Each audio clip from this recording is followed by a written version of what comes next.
عید پہ سب لوگوں نے گوشت کھانا ہے. میرے جتنے بھی پیشنٹ ہیں نا, یہ نصیحت میری سب کے لیے ہے.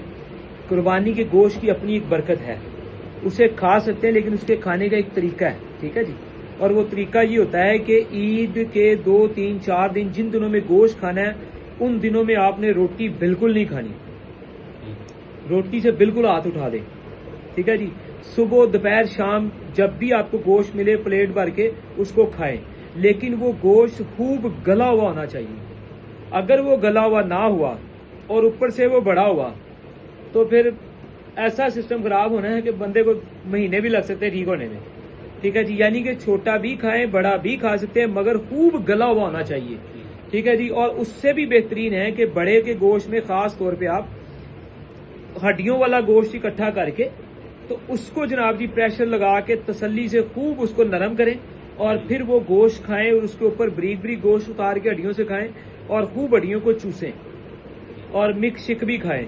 لیکن بوٹیاں بھی کھانی ہے تو خوب گلی ہوئی کھانی ہے کہ ذرا سا توڑیں ہاتھ سے, تھوڑی سی کوشش کریں تو وہ ٹوٹ جائے اسی ٹائم.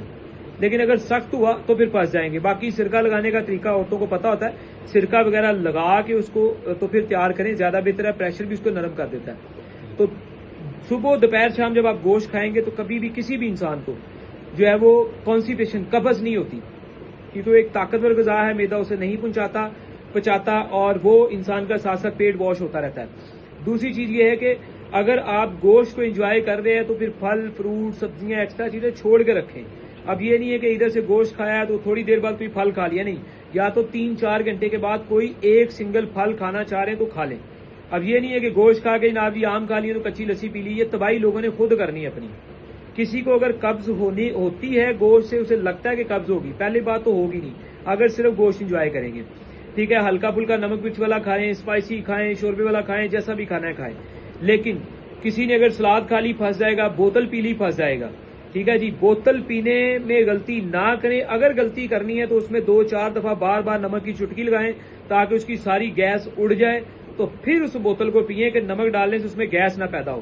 ورنہ وہی گیس جب میدے میں پیدا ہوگی اور وہ خارج نہیں ہوگی تو میدا پھول جائے گا اور بیماریاں شروع, اور اگلے ٹائم کا گوشت یا ادھر ادھر جو بھی گوشت کھانا سب بند ہو جائے گا. تو یہ وہ ساری احتیاطیں ہیں کہ نمک ڈالیں. اگر کسی کا بی پی آئی ہوتا ہے تو وہ بوتل کو 2 گھنٹے پہلے ہی کھول کے رکھ دے تاکہ اس کی گیس گوس اڑ جائے ساری. ایسے شربت بن جائے اس کو ٹھنڈا کر کے وہ پی سکتا ہے عادتاً مجبوراً ہے, لوگوں نے پینی ہے لیکن اس کا حل بتانا ہماری بھی مجبوری ہے کیونکہ لوگ باز نہیں آتے. تو اس طریقے سے گوشت کو انجوائے کریں, ایکسٹرا چیزیں مت کھائیں تو انشاءاللہ معاملات بہتر رہیں گے. اور خاص طور پہ دودھ کی بنی ہوئی سوئیاں کھیر یہ تو کھانے والی غلطی نہ کریں. بس جس نے یہ غلطیاں کی نہیں, یا چاول کھا لیے ساتھ میں, پانی زیادہ پی لیا, بوتل پی لی, پھل سلاد جو کچھ بھی کھایا, اس نے اپنے آپ کی اپنی طبیعت کے ذمہ دار خود ہونا ہے. بس یہی بہترین دکھا کہ گوشت ہی انجوائے کیا جائے, اسی سے پیٹ کو بڑھا جائے, اسی کا چسکا کیا جائے. کبھی نمکین بنائیں, کبھی اسپائسی بنائیں, کبھی سادہ بنائیں, کبھی ابلا ہوا بنائیں, ٹھیک ہے جی. چاول گوشت بھی بنے ہوں تو کوشش کریں پھر چاول گوشت اگر کھانے پڑ جائیں ٹکیاں بنا لیں تو اس میں پھر پانی بوتل اس چیز کو 2 4 گھنٹے نہ پئیں گے تو بچیں گے. باقی اللہ تعالیٰ سب کو صحت دے.